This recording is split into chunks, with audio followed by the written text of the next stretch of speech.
आदाब नाजरीन, news 16 digital में आप सभी का खैर मकदम है। बैंगलोर शहर में SIO कर्नाटका और सॉलिडारिटी यूथ मूवमेंट कर्नाटका की जानिब से एक राउंड टेबल डिस्कशन का एहतमाम। जी हाँ नाजरीन, restoration of Muslim reservation 4% Muslim reservation मामले के तहत बैंगलोर शहर में SIO कर्नाटका और सॉलिडारिटी यूथ मूवमेंट कर्नाटका की जानिब से एक राउंड टेबल डिस्कशन रखी गई, जिसके जरिए से मुसलमानों के 4% रिजर्वेशन को फिर से वापस लिए जाने के बारे में बहस व मुबाहिसा किया गया। इस राउंड टेबल कॉन्फ्रेंस की पहली मांग थी कि सबसे पहले कर्नाटका हुकूमत मुस्लिम्स के 4% रिजर्वेशन को मुसलमानों तक वापस लौटाए और इस बेजा, बेकार और बेतुके फैसले को जल्दी रद्द करे। बता दें कि गवर्नमेंट ऑर्डर के इशू किए जाने वाले एक और मुद्दे के मद्देनजर भी यहां पर बहस व मुबाहिसा किया गया। 2B रिजर्वेशन को हटाकर मुस्लिम्स को इकोनॉमिकल वीक सेक्शन में डालने का गवर्नमेंट की तरफ से ऑफिशियली ऑर्डर इशू किया गया है और इस बात को सामने रखते हुए SIO कर्नाटका और सॉलिडारिटी यूथ मूवमेंट कर्नाटका की जानिब से लीगली फाइट करने की भी यहां बात कही गई। तो बता दें कि हुकूमत के इस ऑर्डर के खिलाफ मुस्लिम सोशल एक्टिविस्ट और सभी अलग अलग सिविल ग्रुप्स मिलकर बहुत जल्द कानूनी लड़ाई लड़ेंगे। आइए देखते और जानते हैं इस खबर की मजीद तफसीलात। ನಮಗೆ ರೆಪ್ರೆಸೆಂಟೇಷನ್ ಕೊಡೋದಿಕ್ಕೆ ಒಂದು ದೇಶ ಅಂತ ಹೇಳಿದ್ರೆ ಇಲ್ಲಿ ಬೇರೆ ಬೇರೆ ಧರ್ಮದವರು, ಬೇರೆ ಬೇರೆ ಜಾತಿಯವರು, ಸೋಷಿಯಲಿ ರಿಲಿಜಿಯಸ್ ಆಗಿ ಡಿಫರೆಂಟ್ ತುಂಬಾ ಬೇರೆ ಬೇರೆ ನೆಲೆ ಇರೋ ಕಾರಣಕ್ಕೆ ಆದ್ರೆ ಒಂದು ಅಭಿವೃದ್ಧಿ ಆಗಬೇಕು, ಒಂದು ದೇಶ ಸಮಗ್ರವಾಗಿ ಅಭಿವೃದ್ಧಿ ಆಗಬೇಕಂತ ಹೇಳಿದ್ರೆ ಪ್ರತಿಯೊಂದು ಕ್ಷೇತ್ರದಲ್ಲಿ ಅದು ಮುಖ್ಯವಾಗಿ ಶಿಕ್ಷಣ ಮತ್ತು ಉದ್ಯೋಗಗಳಲ್ಲಿ, ಎಲ್ಲಾ ತರದ ಉದ್ಯೋಗಗಳಲ್ಲಿ, ಎಲ್ಲಾ ತರದ ಶಿಕ್ಷಣದಲ್ಲಿ ಅವರು ಎಲ್ಲಾ ವರ್ಗಗಳು ಕೂಡ ಅಡೆಕ್ವೇಟ್ ರೆಪ್ರೆಸೆಂಟೇಷನ್ ಅಂತ ನಾವು ಕರಿತೀವಿ. ಸೊ ಈ ಅಡೆಕ್ವೇಟ್ ರೆಪ್ರೆಸೆಂಟೇಷನ್ ಇಲ್ಲ ಅಂತ ಹೇಳಿದ್ರೆ ಒಂದು ಇಡೀ ದೇಶದ ಬೆಳವಣಿಗೆ ಏರುಪೇರು ಆಗುತ್ತೆ, ಇಂಬ್ಯಾಲೆನ್ಸ್ ಆಗುತ್ತೆ. ಯಾರೋ ಕೆಲವರು ಮಾತ್ರ ಅಭಿವೃದ್ಧಿ ಸಾಧಿಸಬಹುದು ಬೇರೆ ಬೇರೆ ಕಾರಣಕ್ಕೆ. ಮತ್ತೆ ನಮ್ಮ ದೇಶದಲ್ಲಿ ಹಿಸ್ಟಾರಿಕಲಿ ಚಾರಿತ್ರಿಕವಾಗಿ ಬಹಳಷ್ಟು ಸಮುದಾಯಗಳು, ರಿಲಿಜಿಯಸ್ ಸಮುದಾಯಗಳು ಇರ್ಬೋದು ಅಥವಾ ಸೋಷಿಯಲ್ ಕ್ಯಾಟಗರೀಸ್ ಇರ್ಬೋದು, ಎಲ್ಲವೂ ಕೂಡ ಹಿಸ್ಟಾರಿಕಲಿ ಅವರು ಅನ್ಯಾಯ ಆದ ಕಾರಣಕ್ಕೆ ಇಲ್ಲಿ ಕೆಲವರು ಮುಂದೆ, ಕೆಲವರು ಹಿಂದೆ ಇದ್ದಾರೆ. ಹಾಗಾಗಿ ಒಂದು ಈಕ್ವಿಟಿಯನ್ನ ಸಾಧಿಸಬೇಕು ಅಂತ ಹೇಳಿದ್ರೆ, ಒಂದು ಸಮಾನತೆಯನ್ನು ಸಾಧಿಸಬೇಕಂತ ಹೇಳಿದ್ರೆ ಅಡೆಕ್ವೇಟ್ ರೆಪ್ರೆಸೆಂಟೇಷನ್ ಅನ್ನೋದು ತುಂಬಾ ಇಂಪಾರ್ಟೆಂಟ್. ಆ ಕಾರಣಕ್ಕೋಸ್ಕರ ಇಲ್ಲಿ ಮೀಸಲಾತಿ ಇದೆ ಅನ್ನೋದನ್ನ ನಾವು ಫೋಟೋ ಅರ್ಥ ಮಾಡಬಹುದು. ಚೀಫ್ ಮಿನಿಸ್ಟರ್ ಆದಾಗ ಈ ಮುಸ್ಲಿಮ್ಸ್ ಅನ್ನ ಹಿಂದಿನಲ್ಲೂ ಕೂಡ OBC ಅಂತ ಇದ್ರು ಕೂಡ, ಹಿಂದುಳಿದ ವರ್ಗ ಅಂತ ಮುಸ್ಲಿಂ ಸಮುದಾಯವನ್ನ ಇದು ಮಾಡಿದ್ರು ಕೂಡ ಈ ಕ್ಯಾಟಗರೈಸೇಷನ್ ಮಾಡಿದಾಗ 2B ಕ್ಯಾಟಗರೈಸೇಷನ್ ಮಾಡಿದ್ದು ದೇವೇಗೌಡರು CM ಆಗಿದ್ದಾರೆ ಅಂತ ನಾನು ಅನ್ಕೊಂಡಿದ್ದೀನಿ. ತಪ್ಪಿದ್ರೆ ಕರೆಕ್ಟ್ ಮಾಡಿ. ಇಲ್ಲ, ಈ ಬಗ್ಗೆ ಒಕ್ಕಲಿಗರಾಗಲಿ ಲಿಂಗಾಯತರಾಗಲಿ ಇನ್ನು ಯಾವುದೇ ರೆಸ್ಪಾನ್ಸ್ ಮಾಡಿಲ್ಲ. ಯಾಕಂತ ಹೇಳಿ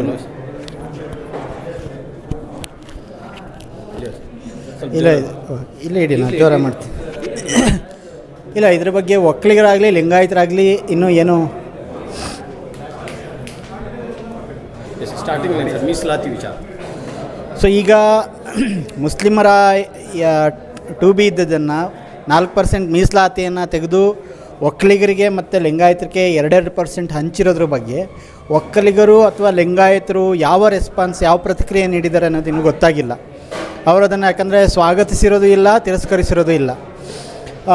ಇನ್ಫ್ಯಾಕ್ಟ್ ಅವರು ಒಂದು ನೈತಿಕ ಸಾಮಾಜಿಕ ಬದ್ಧತೆಯಿಂದ ಈ ರೀತಿಯಾಗಿ ಅವರಿಗೆ ಕೊಟ್ಟಿರೋದನ್ನು ಅವರು ಒಪ್ಪಬಾರ್ದು. ನನ್ನ ಪ್ರಕಾರ ಅವರು ಕೊಡಬೇಕು, ಅವರಿಗೆ ಅಡೆಕ್ವೇಟ್ ರೆಪ್ರೆಸೆಂಟೇಷನ್ ಇಲ್ಲ ಏನು ಒಕ್ಕಲಿಗರಿಗಾಗಲಿ ಲಿಂಗಾಯತರಿಗಾಗಲಿ ಅಂತ ಅನಿಸಿದರೆ ಅದನ್ನು ಅವರು ಎಲ್ಲಿ ಕೇಳಬೇಕು ಅಂತ ಹೇಳಿದರೆ, ಈಗ EWSನ ಎಲ್ಲಿಂದ ಕೊಟ್ಟಿದ್ದಾರೆ 10% ಜನರಲ್ ಕ್ಯಾಟಗರಿಯಿಂದ, ಜನರಲ್ ಕೋಟಾಯಿಂದ ಇನ್ನೂ 40% ಇದೆ, ಅಲ್ಲಿ ಕೇಳ್ಬೋದಿತ್ತು ಅಥವಾ ಸರ್ಕಾರ ಅಲ್ಲಿಂದ ಕೊಡಬೇಕು.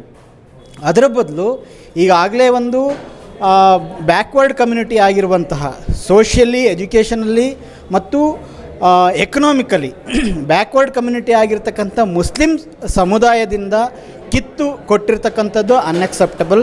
ಇದನ್ನು ಯಾವ ಕಾರಣಕ್ಕೆ ಯಾರೂ ಒಪ್ಪಬಾರ್ದು. ಸಂವಿಧಾನದ ಒಂದು ಪ್ರಜ್ಞೆ ಇರುವಂತಹ ಯಾವ ಪ್ರಜೆ ಕೂಡ ಇದನ್ನು ಒಪ್ಪಕ್ಕೆ ಸಾಧ್ಯ ಇಲ್ಲ. गवर्नमेंट एक बार ये हमारे विधानसभा में पास कर को सेंट्रल को भेज दिया, बस एक स्टेप है। इसके बाद पार्लियामेंट में चर्चा होना, पार्लियामेंट में पास होना, उसके बाद कोर्ट को जाना, कोर्ट से फैसला होना, ये सब होने के प्रोसेस है ना, ये प्रोसेस एक तरफ रंद है। ये सिर्फ हमारे गवर्नमेंट हमारे लिए कर रहे सो एक धोखेबाज चाल है। ठक्का नरी बोलते ना, ठक्का नरी, नरी बुद्धि कहते ना, वैसा गीदड़ की चाल चल रहा वो। इधर लिंगायत को मिलता क्या 2% नहीं मिलता, वक्कलिगा को मिलता क्या 2% नहीं मिलता। वो कानून बना, इनका जो आजकल ये रेजोल्यूशन जो पास करे पार्लियामेंट विधानसभा में, यही इलीगल है, संविधान विरोधी है। संविधान विरोधी एक आर्डर पास करना बोले तो आसान नहीं है, नहीं होता वो कॉन्स्टिट्यूशन के मुताबिक करना पड़ता है। इन्हों कॉन्स्टिट्यूशन से बड़ा कोई नहीं, बोमाई या तुम या मैं, कौन भी नहीं, सब कॉन्स्टिट्यूशन के अंडर में काम कर, लीगल हो को जब काम करे तो ये लागू नहीं होता। मुस्लिम तबका इतना बैकवर्ड है और एजुकेशनली और सोशली बहुत पिछला वर्ग है। साइंटिफिक सभी लोग वैज्ञानिक तरीके से सभी रिसर्च करके, स्टडी करके, रिपोर्ट दे के डिसीजन ली। अब उसके बाद ये बोमाई को कहाँ से आया? कौन बोले थे हमारे को रिजर्वेशन नको, हमें आगे बढ़ गई बोल के हम कुछ बोले? हम कुछ बोले क्या? भी कुछ नहीं बोले। सत्ता है ना, सत्ता है ना, माँ के जैसा अपने बच्चों को कैसा देखती कि माँ, वैसे पूरे तबके के लोगों को देखना चाहिए। ये कोई एक को चुनना लगे, एक को मस्का लगे बोले तो अब लिंगायत क्या समझेगा? खुश होंगे 2% मिलती घर को, वक्कलिगा खुश होंगे, मगर मिलता नहीं उनको। ये वोट लेने का एक गिमिक है। वत्ताच हम बोलने का क्या बोले तो अब ऐसे वक्त में इन्हों इलेक्शन आगे हैं, वो रखले को पब्लिक को, वोटर्स को डिवाइड करने का काम करना नहीं, वोट डिवाइड कर को वोट लेने का काम कर रही ना ये गवर्नमेंट, ये अच्छी चाल नहीं है। हॉनेस्टी होना चाहिए गवर्नमेंट को, हिपोक्रेसी नहीं, हिपोक्रेसी नहीं। ऐसे हिपोक्रेट से देश की जनता हेट करती है, देश की जनता हेट करने नहीं देना है। सब लोग अब इंडिया प्रोग्रेस करा। परसों जरीन वो लड़की गोल्ड मेडल लेके ना बॉक्सिंग में, कौन? मुसलमान की लड़की, वो तो तमिलनाडु की लड़की। अब वो गोल्ड मेडल लेको ही किसका सर ऊंचा हुआ? देश का सर ऊंचा हुआ। आज इंडिया गेट पे 1 लाख लोगों के नाम हैं, शहीदों के नाम।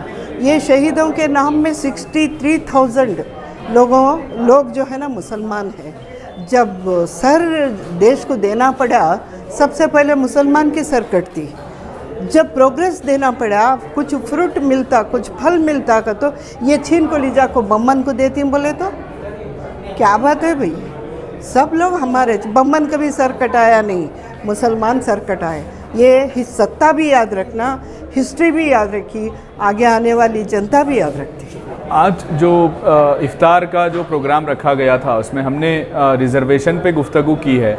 तो इस रिज़र्वेशन का जो कर्नाटका गवर्नमेंट ने जो 2B के अंडर जो 4% रिज़र्वेशन मुसलमानों को मिलना चाहिए था, जिसको उन्होंने उठाकर कोई और कम्युनिटीज़ को दिया है, तो ये आज हम लोग इस पर गुफ्तगू करने के लिए हमारा आगे का रोड मैप क्या होगा, हम क्या करेंगे, इसके लिए हम बैठे हुए थे।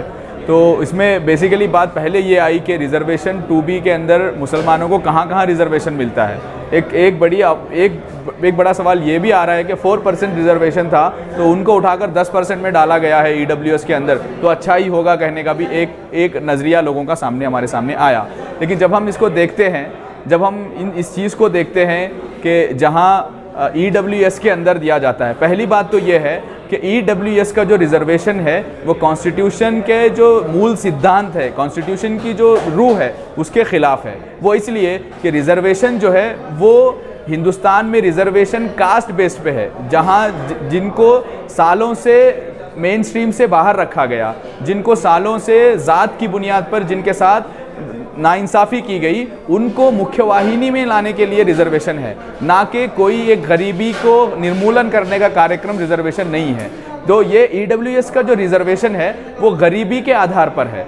जबकि मुसलमानों का रिजर्वेशन है वो उनके पिछड़े रहने की वजह से रिजर्वेशन है। जो गरीबी का रिजर्वेशन है वह संविधान के रूह के खिलाफ है और ये रिजर्वेशन में मुसलमानों को रिजर्वेशन लेना ही नहीं चाहिए। और दूसरी बात यह है कि जो रिजर्वेशन 4% हटा दिया गया है, जिसको ये इस बुनियाद पे ये कहा गया है कि मुसलमानों को मजहबी बुनियाद पर रिजर्वेशन देना चाहिए, मिला था, हम उसको मजहब के बुनियाद पर रिजर्वेशन नहीं देंगे करके, ये भी बहुत ही कोई भी ये बात की कोई भी जो है कोई बेस नहीं है इसका, बेबुनियाद बात ये है। क्योंकि जब हम देखते हैं कि नागनगौड़ा कमीशन से लेकर चिन्नप्पा रेड्डी कमीशन से लेकर एलजी हावनूर और आखिर में जो साचार कमेटी की जो रिपोर्ट है, वो रिपोर्ट को अगर हम देखते हैं तो ये जितने भी गवर्नमेंट से बनाए हुए रिपोर्ट्स ने ये कहा है कि मुसलमान जो है माशी एतबार से, सियासी एतबार से और जो है इकोनॉमिकली, पॉलिटिकली, सोशियली जो है ये बैकवर्ड हैं।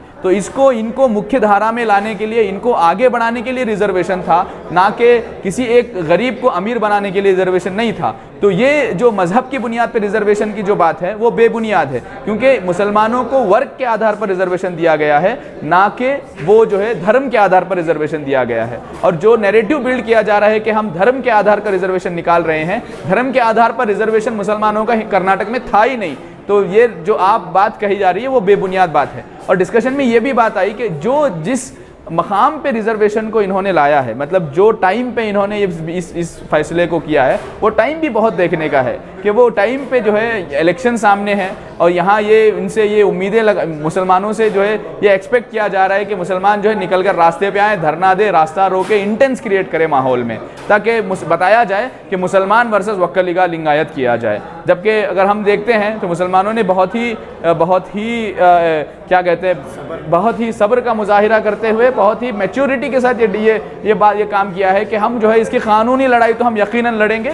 उसके साथ साथ रिजर्वेशन के ताल्लुक से हमारे अंदर जो मिसकंसेप्शंस हैं, और हमको ये जानना होगा कि 2B के अंदर कौन से रिजर्वेशन हमारे बच्चों को मिलते हैं, कहाँ कहाँ हमको रिजर्वेशन मिलता है, रिजर्वेशन की बुनियाद क्या है, हिंदुस्तान में रिजर्वेशन जो है वो क्यों दिया जाता है, ये सारी बुनियादें जो है ये जानने का हमारे लिए मौका है। तो हम ये इस डिस्कशन के ज़रिए ये भी करना चाह रहे थे कि ये जो इस डिस्कशन के ज़रिए हम ये करना भी चाह रहे थे कि ये जो लोगों के अंदर बेदारी पैदा करने का काम है, वो काम भी इस प्रोग्राम की एक इस प्रोग्राम को ऑर्गेनाइज करने की वजह वो लोगों के अंदर बेदारी भी थी रिजर्वेशन को लेकर। नूतन SIO ಸಂಘಟನೆಯಿಂದ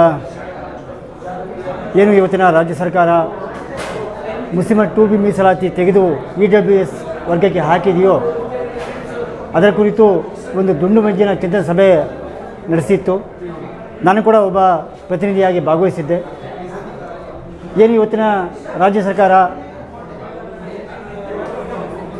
ಮಂತ್ರಿಗಳ ಮಂಡಳಿಯಲ್ಲಿ ಮುಸ್ಲಿಮರ 2B OBCನ ತೆಗೆದು EWSಗೆ ಸೇರಿಸಿದ್ದಾರೆ, ಅದು ನಿಜವೂ ಕೂಡ ಕಾನೂನು ವಿರುದ್ಧವಾಗಿರುವಂಥ, ಪ್ರಜಾಪ್ರಭುತ್ವ ವಿರುದ್ಧವಾಗಿರುವಂಥ, ಸಾಮಾಜಿಕ ನ್ಯಾಯ ವಿರುದ್ಧವಾಗಿರುವಂಥ ಒಂದು ಸರ್ಕಾರದ ನಿಲುವಾಗಿದೆ। ಇದನ್ನು ಒಟ್ಟು ಕರ್ನಾಟಕದ ಎಲ್ಲ ಮುಸ್ಲಿಂ ಸಂಘಟನೆಗಳು, ಜಮಾತಗಳು ಖಂಡನೆ ಮಾಡ್ತಾಯಿದ್ದಾವೆ। ಕಾನೂನು ರೀತಿ ಹೋರಾಟ ಮಾಡಬೇಕು ಅಂತೇಳಿ ಹಲವಾರು ಜಿಲ್ಲೆಗಳಲ್ಲಿ ಕಾರ್ಯಕ್ರಮಗಳು, ಚಿಂತನೆ ಸಭೆಗಳು ನಡೀತಿದ್ದಾವೆ। ಇವತ್ತಿನ ಸರ್ಕಾರ ಮಾಡಿರುವಂಥ ಈ 2B ಮುಸ್ಲಿಮರ ಮೀಸಲಾತಿ ತೆಗೆದು